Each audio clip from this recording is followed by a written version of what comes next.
Hi guys, welcome to commentary on Supernatural the Cleaners, Webisode 1, Famous Last Words.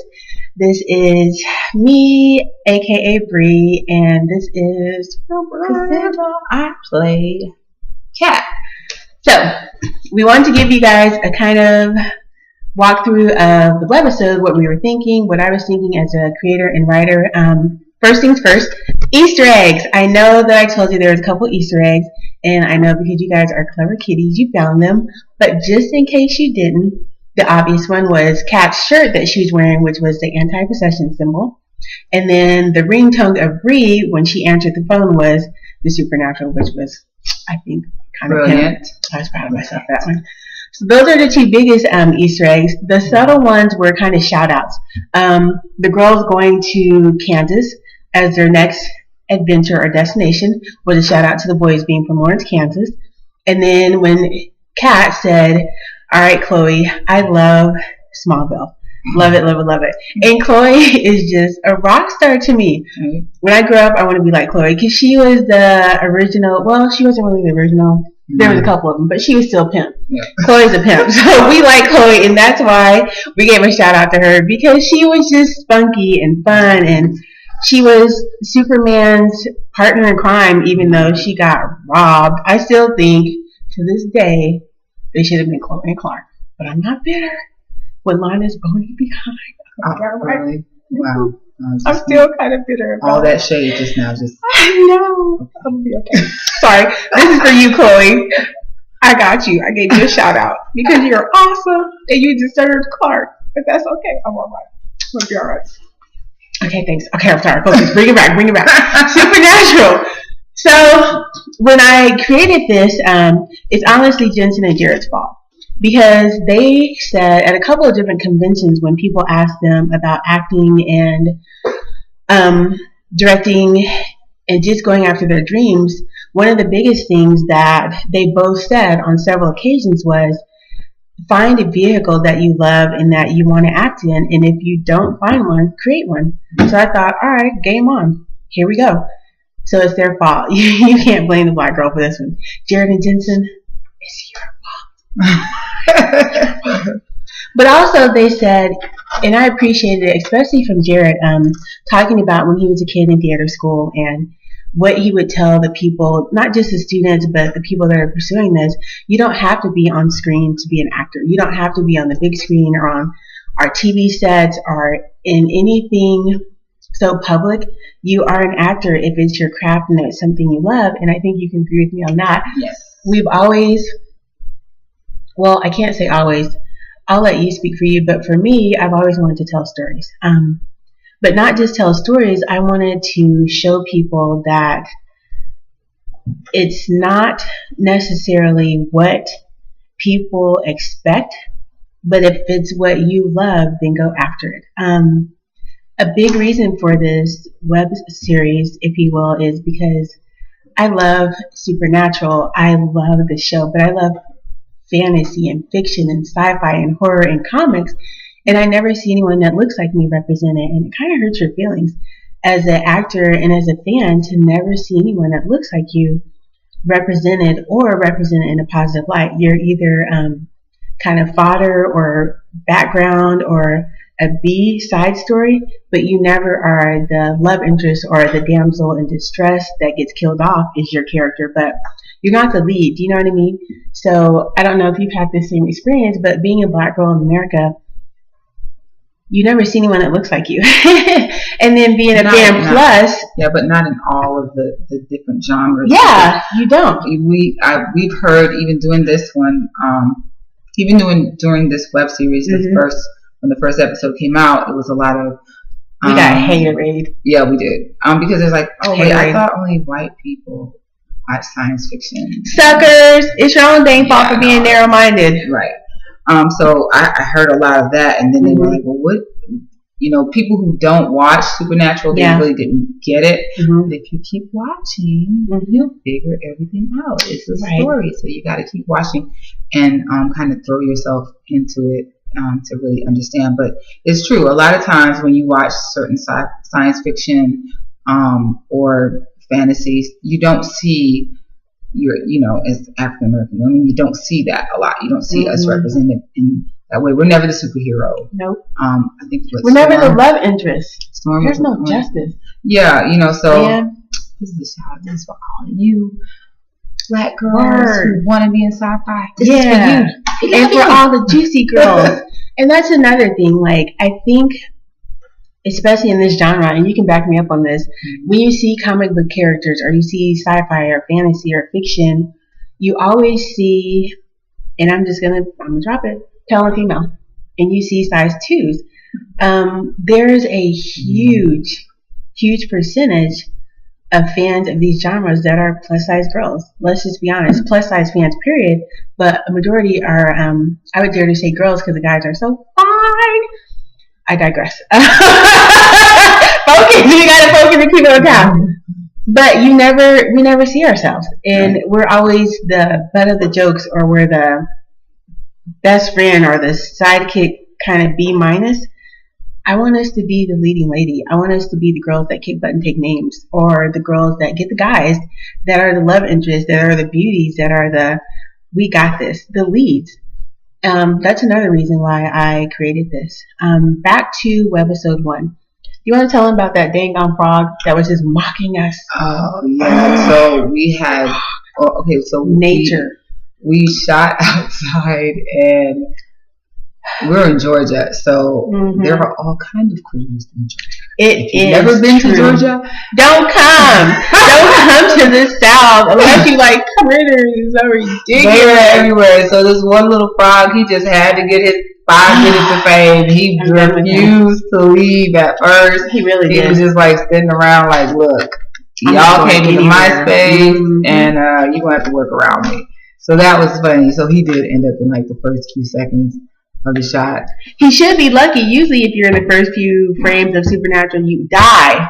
He didn't die. We sent him off in peace. I'm proud of that. I'm glad somebody is. Anyways. So the Jen, Jill, our friend, is awesome possum. Her husband is a tattoo artist, and so the markings that you saw on her arm as the Jen, the dead body, were created with a Sharpie. But they were the exact replica from the Jen in, I can't remember the episode, but where Sam comes back and Dean's been poisoned by a Jen, and so he has to save him, and he's been in hell for a year, and Dean's like, what the devil? I found a close-up of that Jen's arm, and so that is the actual tattoo from the Jen. Again, the devil's in the details, and because I'm such a fan of the show, I want authenticity, and I want you guys as fans to be like, that's awesome, because I recognize that, and she's killing it. So that was one of the big, like, woohoo, shout out to Supernatural as well. What else? So the basis behind it, I mean, who are Kat and Bree? I'm sure that all of you probably want to know, who are they? How did you come up with the character? All that. Yeah. Why you put this on the spot? Sorry. Don't you want to know? You want to know. You want to know. Okay, hopefully. So they want to know. Well, I can say that for me, I always knew that one of the main characters was going to be played by me. When I think of Bree, she's a strong character. She's very reserved, and she's soft-spoken, but she's deadly. It's like that quiet but deadly kind. You know, your grandma's always like, don't scared of the quiet ones, because those are the ones you got to worry about, right? So Bree is like that quiet but deadly. She's always observing. She's very, very much kind of an outside looking in person. She will jump into the fray, and she's definitely there for Kat, and touch Kat if you feel lucky, because she will wreck you. But I think for me, I always wanted Bree to be that kind of silent but deadly, because of everything that she's gone through. She's very much, what's a good word? An observer. But she also participates. She's kind of on the shy side, and that's why I think her and Kat get along so well. Kat, I always knew was going to be a wild card. She's a party waiting to happen.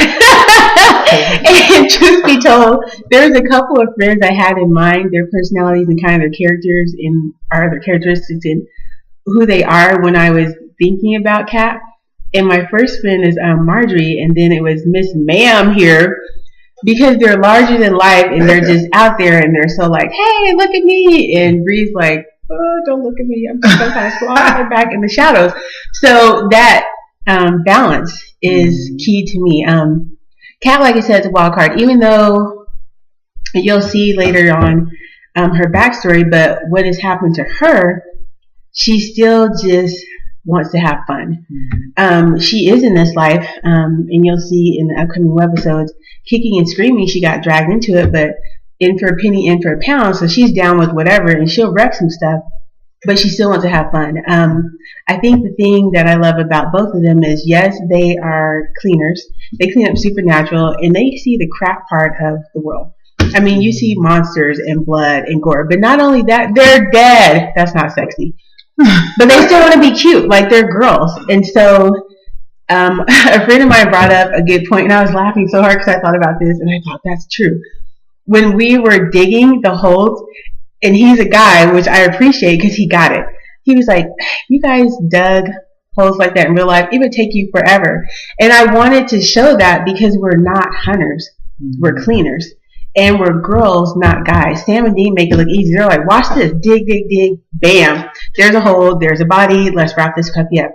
But because we're still no, because we're still trying to figure out, like, we're hunters in training, we're still trying to figure out how to do things like dig holes, and it's hard work, and again, we're girls. So we may not do it like the guys do it, but we'll get it done. It just may, like he said, take a little bit longer, and it's in our own way. So I thought that was fun, and it made me laugh that he caught that part, because I didn't want us to be like She-Ra, come on, oh, and it's done and done. Right. We're girls, and we're thinking, we stop, we talk, we debate, we get frustrated, we dig a little bit, we stop and talk some more. But I want the difference between guy and girl and hunter and cleaner to be subtle sometimes and then laughable at other times. And this is one of those times where I hope that people are like, these fools are ridiculous. This is going to take them all week to dig this hole. But that's the point. Do they really dig that hole? Anybody got time for that? There is a hole. There is a hole. It's like a little baby hole, and we filled it back in.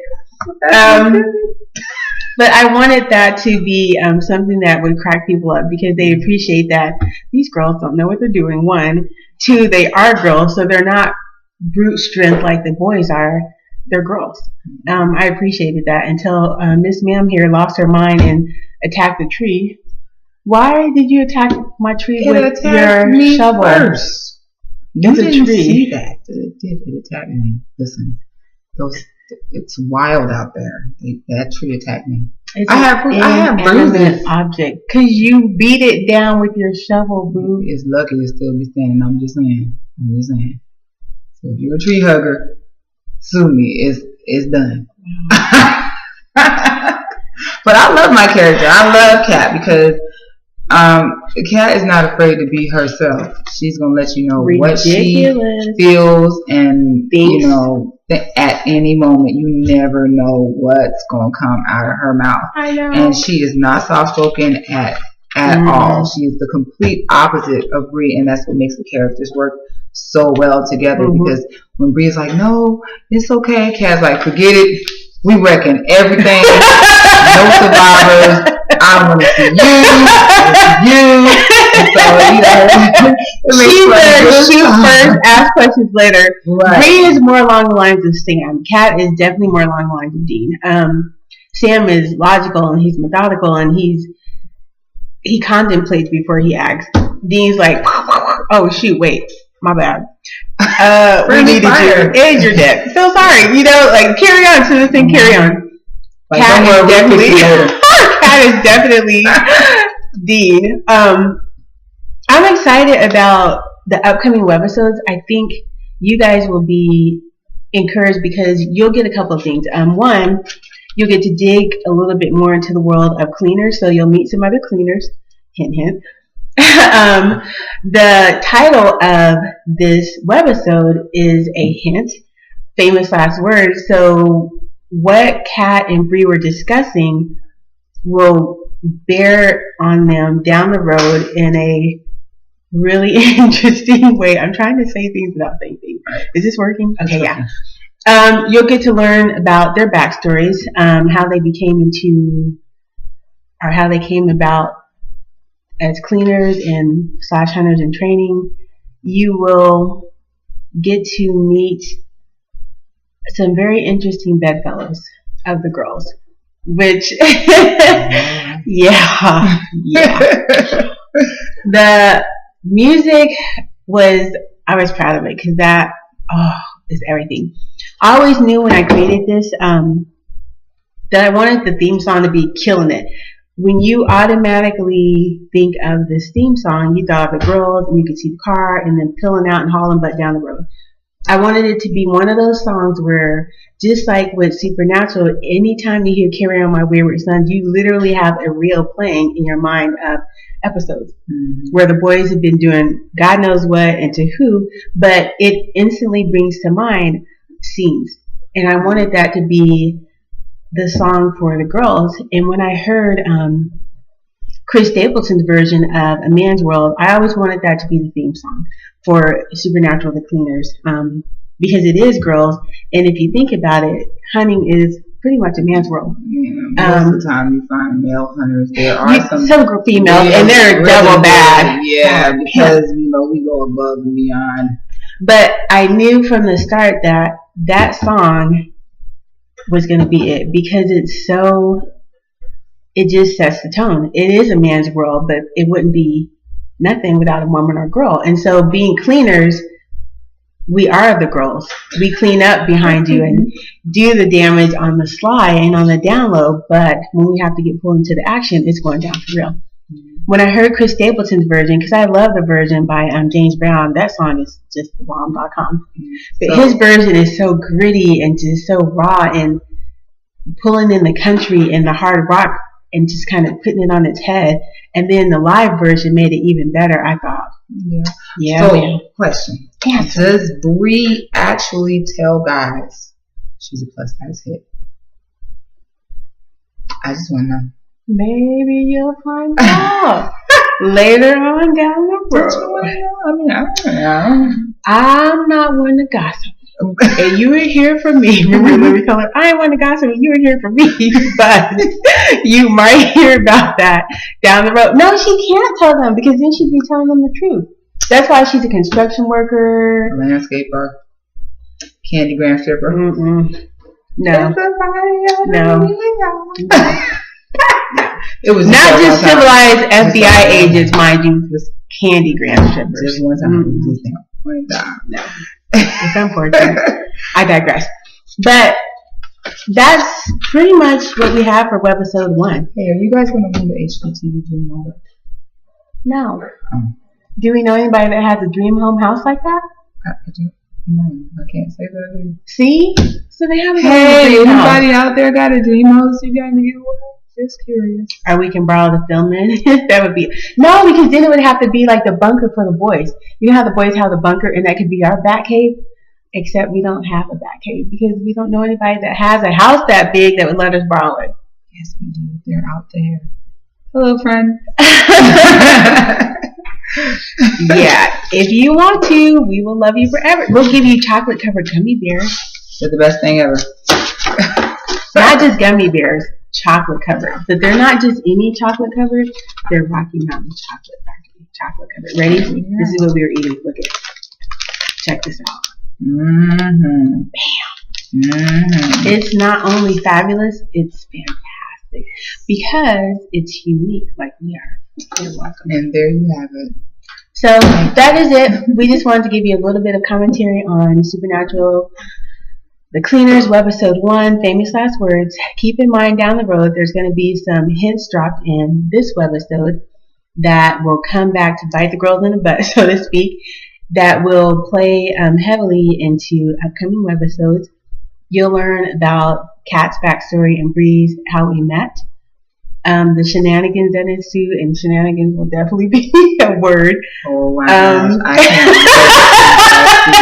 I don't know how we're gonna get through some of this stuff. Oh my gosh, it's gonna be so unfortunate. Yeah, but you got to keep watching. You do. You got to keep watching because it gets better and better with every episode, and so it does.